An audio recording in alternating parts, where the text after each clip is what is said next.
difficult. But we had an actual question or comment? Yeah, oh, please, yeah. So, okay, thanks a lot, Professor. I think when I was listening to your talk, and this question has arisen multiple times. The data does not support the narrative. You have already shown that through your analysis. The question that comes up again and again is that why is a certain narrative has taken hold, and it is so very difficult to just show it that this does not have any legs, but it keeps moving, right? And it not only moves, it runs, and it runs at a pace that you are not able to stop it. Is it just a matter of more people talking the other side, and we need to have a larger voice, or there is something more to it? Look, a lot of the conspiracy theories you've heard are true. There is a well-funded, orchestrated campaign to defame India internationally. And as someone who's been studying India very intensively for 3 or 4 years, and then less intensively for half a decade before that, you start to see it because you see the same sources. So you find a source that's clearly been planted somewhere, and then you see that source repeatedly referred to by seemingly unrelated groups. And so you start to see it. Now, the problem is I never name names with this sort of thing because, first, I'm an academic. I'm not an intellectual warrior. Second, because I can't say that any one individual who's defaming India isn't doing it out of a genuine desire to make the world a better place. That is, there's always plausible deniability. And in this sense, the campaign is very similar to anti-Zionist campaigns, where anti-Semitism masks itself as anti-Zionism. You can't legitimately, in a post-Holocaust, you could never legitimately be anti-Semitic, but you can't, in a post-Holocaust world, certainly you can't be anti-Semitic publicly. However, you can be anti-Zionist. And so the same anti-Zionist, the formerly anti-Semitic tropes become anti-Zionist tropes.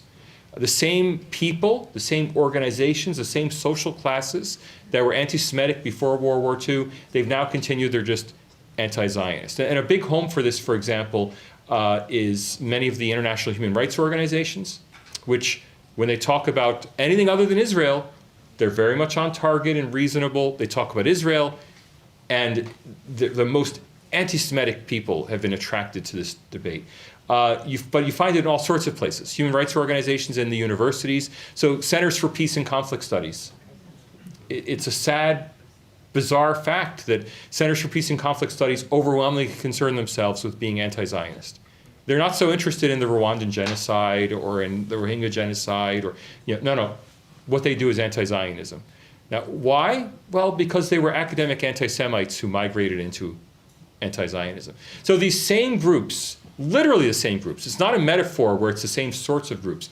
The same groups have in the last 20 years transferred their anti-Zionist tactics to being anti-India tactics, just as they weaponized the Palestinian cause for their own interests. They've weaponized the Muslim Indian cause for their own benefits.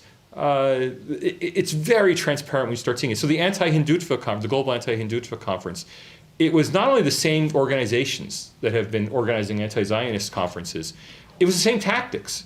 They go to organizations like my own professional body, the American Sociological Association, and they say, we've been attacked by Hindutva, right-wing Hindutva ideologues. Would you release a statement saying, we support the Global Hindutva Conference in the face of Hindutva violence? It's like, well, yeah, we support you. We don't want you to face Hindutva violence, whatever that may be, right? So they go to credulous organizations and they assemble. So if you look at the Anti-Hindutva Conference, there's a list of 60-something organizations that have, endorsed their open letter against Hindutva. None of those organizations have any idea what Hindutva is, but they were all presented with an aggrieved and generally, forgive me, young women in the audience, they prefer to find a young female person to present as a victim because that's a very sympathetic victim. When a young female says, the Hindutva patriarchy is oppressing me, that's credible. When a middle-aged man says, the patriarchy, who cares? No one cares if I'm being oppressed, right? So they find a sympathetic figure. They put that figure in front of organizations. And again, it's all building and it's in an organized way, and it's funded. So I don't know, how many paid staff does CoHNA have? I know it's a matter of public record. Zero. How many paid staff does the, the Indian American Muslim Council, how many paid staff do they have? I don't know the number, but it's not zero, right?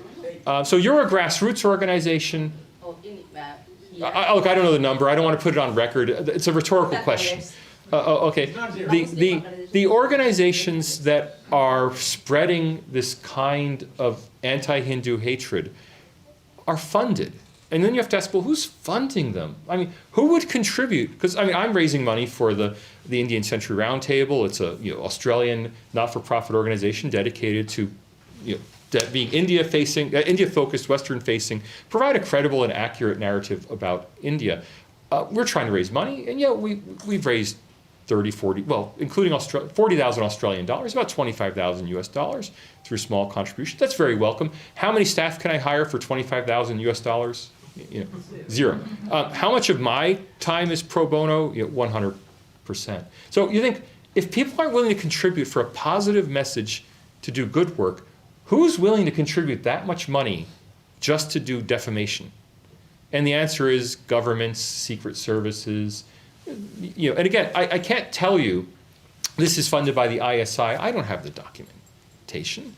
But it is being funded by organizations that are anti-India, and that's why they have so much resources to get so much professional traction on their narrative, and it's very difficult to fight them with a volunteer organization. That's just forgive the mixed metaphors today, that's a cross you have to bear. That is a challenge you have to face. So Professor Babones, I have a question. Oh, sorry. Yeah. I see. I hear the noise is coming from here. Sorry. Yes. Yeah. So here's an interesting question. You've been called a lot of things. Yeah. Okay? And I'm looking at your Twitter feed, and I think you know where this is going. But 3-4 days ago, you were called in a Twitter feed. You said, this guy is a Hindu supremacist hire who has never been to India till last year. Yeah. And this is one of your fellow academics from The Uppsala University. second part is true. From the Center for Peace Studies at Uppsala University. Yes. And your response to him was, which I thought was also interesting. Your response to him was, "Oh, everyone is so nice to me around me." Yeah, that's great. So my question to And you, my response got 200,000 views. Yeah, it was great. It was Yeah, great. So my question to you is actually a two-parter. One is, there seems to be a strain in academia, which like you do research and you come up with comparative research. There's also a stream in academia that's saying, okay, we are doing the same research and here's what we are finding, and Hinduism is a terrible, terrible, terrible thing. So my two questions to you is, one is, why do you think there is such a strain in academia? What do you think the roots of this are? And secondly, how do you deal with this? I mean, how do you deal with this personally, in the sense when somebody calls you names like that? Yeah, so first, I'm not an India specialist. I'm a quantitative comparative social scientist who got into the study of India because India was a truly exceptional case that all quantitative models predict would not be a democracy ever from 1947 to today, and yet somehow became and remained a democracy. So I'm not an India specialist, and I think not being an India specialist, as I keep repeating, I have no, well, let me put it this way. Podcasters routinely ask me, Salvatore G, what led to your great love for India? And I say, look, I'm sorry, everyone. I don't mean this in a bad way. I have no love for India. I mean, I love human rights. I'm a liberal. I believe in, individual self-fulfillment and in individual rights. I like India. It's nice. Everyone's been nice to me in India. But as Professor Swain said, I had never even been to India before last November. I was writing a book on Indian democracy without ever visiting the country, because the book's based entirely on statistics and on documentary evidence. And any experience I get, I mean, how could I know India as an English-speaking American academic? I would never know it. And I tell you, none of you know India. You know your own little corner of things. Even if you've been to every state in India, you still don't know India because you don't know the experience. I mean, how many of you, grew up as subsistence farmers? I mean, how many of you were defecating in the fields, your entire youth? I mean, maybe someone here, but, so none of us know. We have to know through data. Now, the India specialists, they, to a person, believe they know India. They want what's best for India. Professor Trushki got mentioned. I have no doubt that she wants what she feels is best for India. She may be wrong. That's for Indians to decide, but I have no reason to doubt that she wants what's best. But they want what's best. That's the point. They do love India. I'm just a social scientist. Now, how do I not take it too seriously? Look, I've been in these spaces, not just India, but in controversial spaces for a long time. I enjoy it. I just think it's, what very few people here realize, I actually write a humor column in Australia. In Australia, I'm best known for writing a monthly column for a local magazine that's called The Philistine. And it's a humor column. They eventually get released online. You can find them if you really look for them. I just enjoy it. I mean, I'm not on Twitter to have angry fights with people.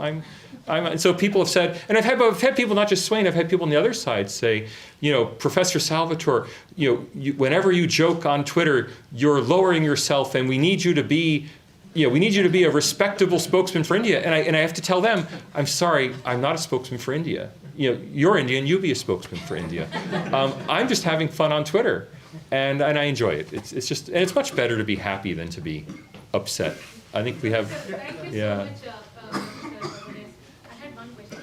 So, We'll get- anecdotally we know that there are lots of anti-Hindu bias, violence, and it's not easy in many countries to be a Hindu. But why is that there is no traction in academia to study these issues?